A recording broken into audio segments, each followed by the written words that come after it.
மதங்களில் மூட நம்பிக்கை இல்லாத மதங்கள் இரண்டு இருக்கின்றது. ஒன்று புத்த மதம், இரண்டாவது சமண மதம். ஆனால் மற்ற மதங்களில் வெறும் கதைகள்தான், பொய்தான் நிறைந்து காணப்படும்.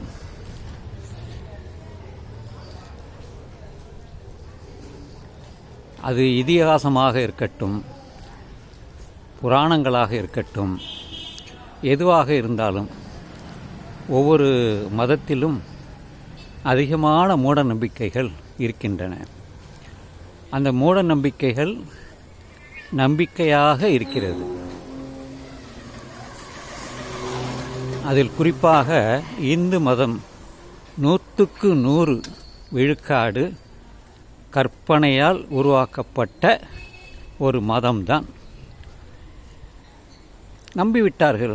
எவ்வளவு பேதங்கள் இருந்தாலும், வர்ண பாகுபாடு, சாதி பாகுபாடு இருந்தாலும், உயர்ந்தவன் தாழ்ந்தவன் என்றெல்லாம் இருந்தாலும் இதையெல்லாம் மறந்துவிட்டார்கள்.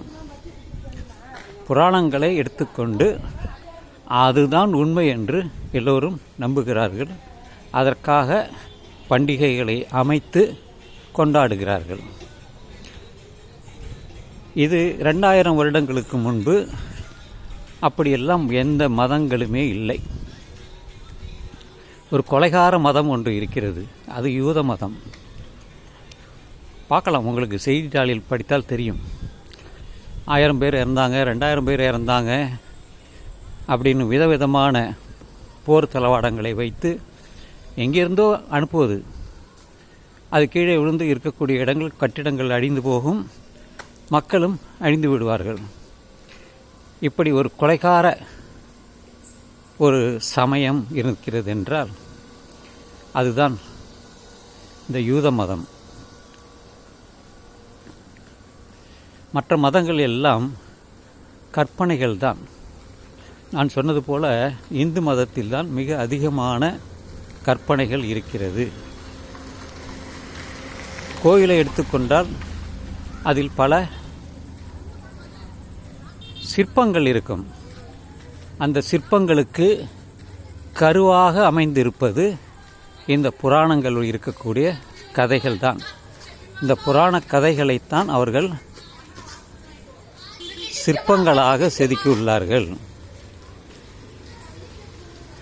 சொர்க்கம், நரகம் என்றெல்லாம் மக்களிடம் பரப்பியுள்ளனர்.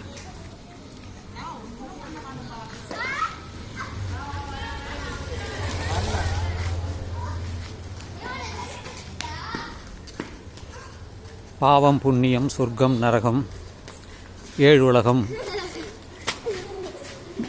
பூலோகம், இந்திரலோகம், யமலோகம் என்றெல்லாம் கற்பனையாக பல லோகங்களை உருவாக்கிவிட்டார்கள்.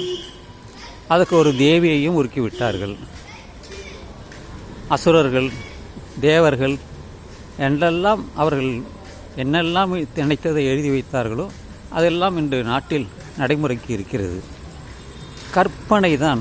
அறிவுக்கு பொருத்தமற்ற அத்தனையுமே புராணங்கள் தான்.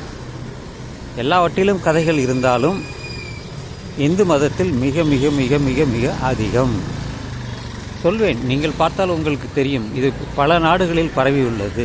கிழக்கு நாடுகளில் தான், குறிப்பாக மலேசியா, சிங்கப்பூர், இந்தோனேஷியா, இலங்கை, இது போன்ற இந்தியா முழுவதுமே அது விதிவிலக்கே இல்லை. எனவே நண்பர்களே, வரலாறு வேற, வாழ்க்கை முறை வேறு, புராணங்கள் வேறு, கற்பனைகள் வேறு. அது பகுத்து பார்த்தால்தான் தெரியும். யாரெல்லாம் பகுத்து அறிகிறார்களோ, பகுத்தறிவு உடையவர்களோ அவர்கள் இதையெல்லாம் நம்ப மாட்டார்கள். அவர்கள் அறிவியலைத்தான் சார்ந்திருப்பார்கள். எனவே கற்பனைகளை நீக்கிவிட்டு உண்மையான நிஜமான வரலாறை நாம் எடுத்துக்கொள்ளலாம் என்று சொல்லி இந்த இரவு நள்ளிரவாகட்டும் நண்பர்களே என்று இதை நான் நிறைவு செய்கிறேன். இது கென்னடி சதுக்கம், குறுக்கு சாலை.